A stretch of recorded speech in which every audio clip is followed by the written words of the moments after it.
Hi అండి, అందరికీ నమస్తే. Good morning. నా పేరు బెనర్జీ. మన ఛానల్లో @ నా ఆంధ్ర కంటెంట్ నచ్చితే లైక్ చేయండి, షేర్ చేయండి, సబ్స్క్రైబ్ చేయండి. మీ ఫ్రెండ్స్ చేత సబ్స్క్రైబ్ సపోర్ట్ చేయండి. విజయవాడలో ఫ్లడ్స్, జలప్రళయం. గత 50 సంవత్సరాల లోపు ఎప్పుడూ లేదు చూడని, ఎవరు ఎరుగని విపత్తిది.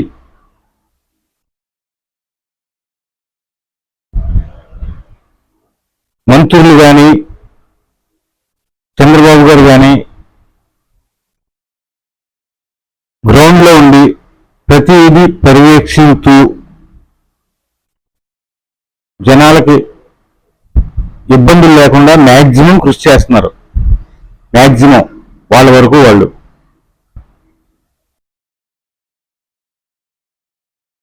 ఈ లోపు మా జగనన్న వచ్చాడు బాధితుల్ని పరామర్శించడానికి. పాపం అధికారంలో ఉన్నప్పుడు ఏ రోజుని బయటికి రాలా. ఎంత విపత్తు వచ్చినా అధికారులు చూసుకోవాలి. డోంట్ కేర్ ప్యాలెస్, మనం అంతా ప్యాలెస్. పొరపాటుని బయటకు వస్తే గ్రీన్ మ్యాట్లు కావాలి, చెట్లు నరికేయాలా, నాన్న రచ్చ తీయాలా. ఎందుకంటే ఒక సీఎం వచ్చినప్పుడు అంత బిల్డప్ ఉండాలి కదా. కానీ అవన్నీ పాత రోజులు, జనం తిరస్కరించారు, అది ఓకే. నిన్న విజయవాడ వెళ్ళి పరామర్శించడానికి జనం దగ్గరికి వెళ్ళి, నేనుంటే అలా చేసేవాడిని, నేను ఉంటే ఇలా చేసేవాడిని, నేను వీరిని మొగుడిని పొడి చేసేవాను, అలాగే ఇలాగని చెప్తా ఉన్నాడు. వాలంటీర్ వ్యవస్థ ఉంటే ఎక్సలెంట్గా ఉండేది. వాలంటీర్ వ్యవస్థకి దీనికి సంబంధం ఏంది ఆయన? వాలంటీర్ వ్యవస్థ ట్రైన్డ్ పర్సన్లా? విపత్తుల్లో ఏం చేయగలరు వాళ్ళు? విపత్తుల్లో వాలంటీర్ ఏం చేయగలడు? ఒక ఇంటికి వెళ్ళి అరే బాబా చేయరా నాయన అంటే చేస్తాడు, లేదు ఓ ఫోటో తీసుకురారా అంటే తీసుకొస్తాడు. అంతేగాని బియ్యం బస్తాలు మోసి విపత్తుల్లో చేయలేరు కదా. ఓకే, నేను వాలంటీర్ని తగ్గించినట్టు మాట్లా, కానీ విషయం చెప్తున్నాను, ఒరిజినల్గా చెప్తున్నా.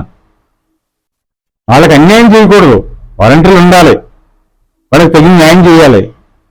వాలంటీర్లు ఏ విధంగా వాళ్ళ ఉద్యోగాలు ఉండాలి. వాలంటీర్లుగా ఉంటారా వేరేగా ఉంటారా అన్నది గవర్నమెంట్ నిర్ణయిస్తుంది, అది వేరే సంగతి. కానీ అలా ఉంటే బాగుండేది, ఇలా ఉంటే బాగుండేది. మీ కార్యకర్త కానీ, నిన్ను నమ్ముకున్న వాళ్ళు కానీ గ్రౌండ్లోకి వచ్చి ఎవరికైనా హెల్ప్ చేశారా? బిల్డప్ ఇస్తున్నావు ఊరికే వచ్చి. ఎన్నాళ్ళు బుర్ర రాజకీయాలు? మారుస్వామి ఒక ఆవిడ్ని ఎలా ఉన్నాయని అడిగాడు పాపం, ఆయనే పరుగు తీసి పడేసింది ఆ అమ్మాయి. ఉన్న వరకు బాగానే చేస్తున్నారండి, పీకల లోతు నీళ్ళు వచ్చినాయి కదా, వాళ్ళు మాత్రం ఏం చేయగలరు, చేసినంత వరకు చేస్తా ఉన్నారు, మాకైతే ఏం లోటు లేదని చెప్పింది. అంతే, బస్ వెనక్కి వెళ్ళిపోయాడు.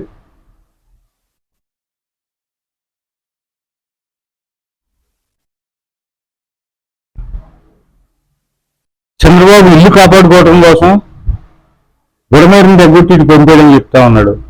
మనుషులు మాట్లాడే మాటలేనయ్యి. పొరదు వెళ్తే జనం నమ్మేస్తారనుకుంటున్నారా సార్? నమ్మరు. పైగా ఇసుగు పుట్టిస్తారు జనం. ఎంత అన్యాయం అంటే, చంద్రబాబు ఇంటిని కాపాడుకోవడం కోసం నీరన్నీ మళ్లించేసాడు, లేకపోతే వరద వచ్చేది కాదు. 1,30,000 క్యూసెక్కులు వచ్చి మీద పడిపోతా ఉంటే చంద్రబాబు ఇల్లు కాపాడుకుంటున్నాడా? అన్నమయ్య గేటు తెగిపోయినప్పుడు నువ్వేం చేసావు? వాళ్ళ పార్టీని వదిలేసావు, 30 మంది చనిపోయారు. ఇల్లు ఐపాక్ డ్రామా ఆడేవి అక్కడ.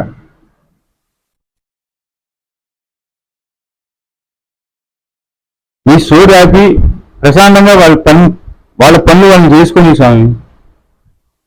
జనమైనా బాగుపడతారు, కొద్దిగా కొద్దిగా తొందరలో కోలుకుంటారు. మీరు ఏదైనా హెల్ప్ చేయాలనుకుంటే నా పార్టీ తరఫున 10 కోట్లు విరాళం ఇస్తున్నానని చెప్పు. అది మనం డబ్బులు ఇవ్వం, మన ముఖానికి ఏనాడు జనానికి 1 రూపాయి ఇచ్చిన పాపం పోలా. ఈరోజు టీడీపీ ప్రతి కార్యకర్త, జనసేన ప్రతి కార్యకర్త గ్రౌండ్ లో ఉన్నారు, ప్రతి మినిస్టర్ గ్రౌండ్ లో ఉన్నారు. చంద్రబాబు గారు అయితే చెప్పక్కర్లా. ఇన్ని చేస్తా ఉంటే వచ్చి ఒక అరగంట షో చూపించి బుర్రేసి వెళ్ళిపోతావా? మీ షోలు, మీ డ్రామాలో ఇన్ని ఇన్ని ఇన్ని ఇన్ని ఇసుకెత్తిపోయారు. ఇది నీ షోలు కుదరో, బ్యాకప్ చెప్పే.